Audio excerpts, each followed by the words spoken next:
O que é o Ministério Público para o povo brasileiro, como ele funciona e a corrupção que existe aqui dentro dessa instituição aqui chamada Ministério Público. Então, o Ministério Público Federal, ele tem um calhamaço de documentos engavetados contra senadores, deputados federais, governadores de estado. O Ministério Público deveria funcionar como fiscal da lei. É que eles pegam denúncias e engavetam. E ninguém fiscaliza esses órgãos aqui. Estou mentindo ao Ministério Público Federal. Estou mentindo ao Procurador-Geral da República, Augusto Aras, Gustavo Nogami, que eu não sei se ainda é chefe aqui do Ministério Público Federal aqui do Estado do Mato Grosso, né? Tanto o Ministério Público Estadual quanto o Federal, quando você traz documentos aqui para eles, não são todos os procuradores, mas uma boa parte, eles vão pegar esses documentos também e usar como poder de barganha para chantagem contra o agente corrupto para eles levarem suas vantagens pessoais. Existe um calhamaço de documentos engavetados aqui que poderia colocar na cadeia muitas autoridades públicas. Não só aqui no Ministério Público Federal, como também no Ministério Público Estadual. O modus operandi deles é o seguinte: quando não tem jeito, eles têm que agir, têm que tomar uma atitude, e aí entra em operação o outro lado corrupto, que é o Poder Judiciário e a Ordem dos Advogados do Brasil, e seus pseudos-advogados. Principalmente durante o mandato do Lula e da Dilma, quando houveram concursos públicos para o Ministério Público Federal, Ministério Público Estaduais, houveram fraudes para colocarem dentro dessas instituições a militância esquerdista e comunista, aqui como procuradores da República e também promotores de justiça. Essa militância tem como objetivo construir as narrativas casuísticas para impedir investigações contra os militantes que estão nas prefeituras, que estão nos governos de estado, que estão lá em Brasília na Câmara dos Deputados ou no Senado. E aí, esse povo aqui é quem vota a lista tríplice que vai nomear, por exemplo, o Procurador-Geral da República. E também é o Ministério Público Estadual, os promotores de justiça, que vão escolher 3 nomes, que vai lá para que o governador do estado escolha para ocupar o cargo de Procurador-Geral de Justiça do estado de Mato Grosso ou do estado de onde você estiver, incluindo aí do Distrito Federal. Só que essas instituições aqui, elas se esqueceram de serem fiscais da lei. Eles também mamam naquelas tetinhas extras chamadas verbas auxiliares, que é o auxílio paletó, o auxílio aluguel, que junto com seus subsídios normais ultrapassam o teto constitucional, ganhando 50 mil, 100 mil por mês, o que é inconstitucional. Então, para eles levarem as vantagens deles, eles fazem vistas grossas para os atos ilícitos, uma vez cooptados, ou seja, uma vez corrompidos financeiramente, porque só o salário não basta. Você vê aquela gravação do cara: pô, eu vou morrer desse jeito, vai ficar difícil, eu não consigo viver com 20 mil por mês, é muito difícil. Diversas irregularidades praticadas por procuradores da República. E eu digo aos senhores apenas um nome, que eu isento de culpa. O resto, para mim, tudo é procurador corrupto, genocida, compliciado com crimes contra a humanidade e genocídio. Então eu vou citar apenas um nome, que é o Procurador da República, Malê Frazão, que eu tive a oportunidade de conhecê-lo em 2017, quando eu estava lá, morando na cidade de Sinop, que ele me ouviu por 2 horas, todas as minhas denúncias envolvendo autoridades com prerrogativa de foro por função.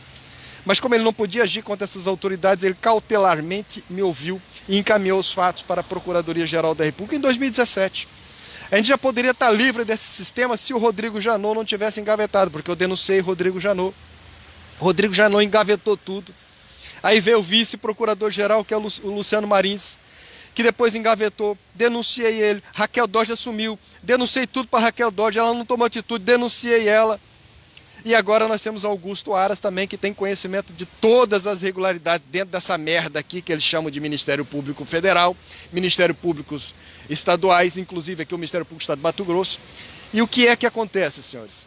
Essas instituições estão moralmente falidas porque eles foram comprados e agora eles são cúmplices do sistema corrupto nacional. Eles não poderiam receber verbas indenizatórias como fiscais da lei, eles deveriam ter exigido o não compactuado com isso. Eles deveriam ter ingressado com ações civis contra esse tipo de atitude e diversas outras malandragens que acontecem.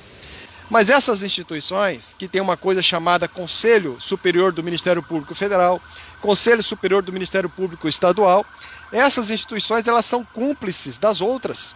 Então aqui Gustavo Logami, Vanessa Cristina Scarmagnani e diversas outras autoridades públicas que ocupam cargos aqui de procuradores da República. São muitos os nomes, é muito nome, não é 2 ou 3 não, gente, é muito nome. São cúmplices de crimes contra a humanidade e genocídio, são cúmplices de atos de hostilidades contra os nossos direitos e garantias fundamentais, em especial com muito mais ênfase e muito mais reforço agora em 2020, quando nós tivemos nossos direitos surrupiados, esquecidos, limpados, extraídos das cláusulas pétreas constitucionais e prefeitos, governadores de diversas regiões do Brasil para nos subjugarem, para imporem suas vontades pessoais em atos de hostilidades contra a soberania popular, em atos de hostilidades contra a soberania nacional, em atos de hostilidades contra o Estado Democrático de Direito. O que foi que eles fizeram?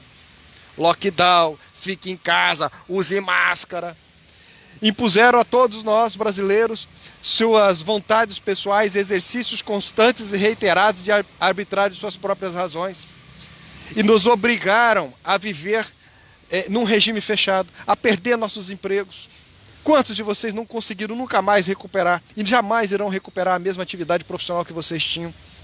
Bolsonaro, que tem a prerrogativa constitucional para, em nome do povo, tomar atitude, mente para vocês quando ele diz que o Supremo obrigou a ele a ficar em silêncio. Mentira, isso é mentira, isso é mais uma falácia, porque aquele cara só tem garganta, é um populista. Ele se entregou para o sistema corrupto, tanto é que ele nomeou Augusto Aras, que é da esquerda. Ele nomeou aquele outro ministro supremo, que me fale o nome dele agora, que acabou de ingressar no Supremo Tribunal Federal, que é da esquerda, que é comunista, que está aparelhado com o governo comunista chinês, que é o maior inimigo da nação brasileira hoje, que compram nossos governadores, prefeitos, deputados, senadores, para imporem a agenda de poder deles, para virem aqui no nosso país e comprarem a preço de banana nossas empresas, nossas áreas, propriedades rurais. E nós ainda os alimentamos através do nosso agronegócio. Através da pecuária, da soja, do milho, nós ainda alimentamos a mão que acaba sendo um carrasco contra nós. Se é fraude no Ministério Público Federal, é do interesse da União. Se é do interesse da União, a gente tem que procurar quem? O Ministério Público Federal. Eu vou chegar aqui para o procurador, vim denunciar você porque você entrou aqui em concurso público fraudulento. Por favor, senhores. Viu como é que nós chegamos?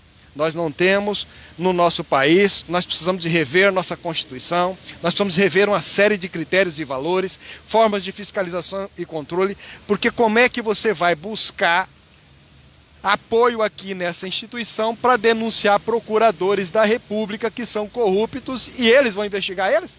É o que está acontecendo lá no Supremo Tribunal Federal, naquela ação do fim do mundo, onde os ministros do Supremo Tribunal Federal se apresentam como vítimas de supostas fake news, iniciaram um processo ilícito e ainda sigiloso contra todo e qualquer cidadão brasileiro que, segundo eles, estejam cometendo fake news contra os ministros do Supremo Tribunal Federal.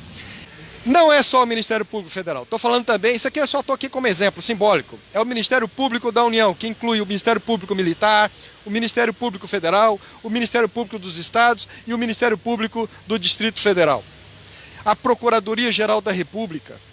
Os senhores não têm noção da quantidade de denúncias que tem engavetada, mocosada, esperando prescrever, ou que foram ilicitamente, de forma sumária, arquivadas pela Procuradoria-Geral da República. E quem é que fiscaliza lá, senhores? Eu posso ir lá fiscalizar? Você pode ir lá fiscalizar? É nosso direito constitucional a fiscalização e controle dos atos e das contas públicas. Mas você vai reclamar para quem contra essa galerinha aqui? Por isso eu digo para vocês que nós só temos uma forma de agir. Nós temos que sair daqui do território nacional e partimos para o Tribunal Penal Internacional em Haia e representarmos contra essas galeras todas aqui, contra todas as nossas autoridades. Nós temos que parar de pedir para as nossas Forças Armadas tomar atitude e nós temos que exigir. É nosso direito constitucional ser protegido pelas Forças Armadas do nosso país. Este deveria ser o papel de ofício de um ministro do Exército, de um comandante do Exército, de um comandante da Marinha, de um comandante da Aeronáutica. Deveria ser o papel de ofício do ministro da Defesa. Eu não preciso pedir. Será que ele não está enxergando que eles estão nos subjugando? Se não estão enxergando, precisam ser exonerados de seus cargos públicos, porque são cargos públicos. O cargo militar também é um cargo público, senhores. E as Forças Armadas desse país servem ao povo brasileiro. Soberano é, foi e sempre deverá ser o povo brasileiro. Quando essas instituições estão todas elas em conluio umas com as outras, não há que se esperar que uma dessas instituições resolva falar, a partir de agora eu acho que eu não vou mais cometer atos de hostilidades contra o povo, eu vou pedir às Forças Armadas para a garantia da lei e da ordem. Não, senhores, nós temos que tomar uma atitude. Não adianta esperar, Deus vai descer aqui para resolver nossos problemas. Esse é o mesmo discurso da falácia. Lembrem-se, líderes religiosos acompanham líderes políticos para subjugação e controle das massas. Deus não vai descer aqui para resolver nossos problemas. Nossos problemas, nossos problemas. Fomos nós que criamos eles, nós que temos que dar a solução. Livre-arbítrio.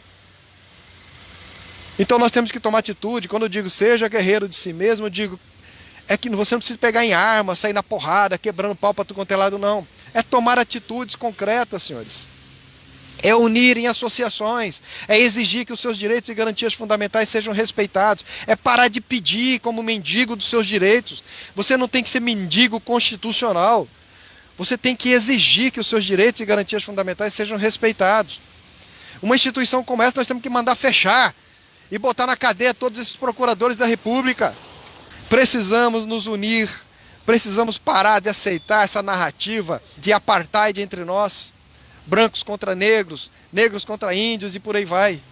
Nós temos que acabar com isso, nós temos que parar com essa construção de narrativa, que essa militância genocida desses comunistas que recebem dinheiro, que colocam uma centena, milhares de pessoas trabalhando nas prefeituras, nos órgãos estaduais, para construir a narrativa para eles defenderem apenas e tão somente apenas os carguinhos que eles ocupam lá. Nós temos que ser os nossos próprios militantes. Nós temos que levantar nossas bundas das cadeiras, saímos das nossas empresas, dos nossos lares confortáveis, e nós temos que exigir sim os nossos direitos e garantias fundamentais. Você não sabe como fazer? Busque se associar com colegas, amigos que são advogados que vão te orientar, mas que queiram a mesma causa, a nossa liberdade. Está passando da hora de nós buscarmos a nossa liberdade, senhores. Pelo amor de Deus, o que vocês ainda não enxergaram?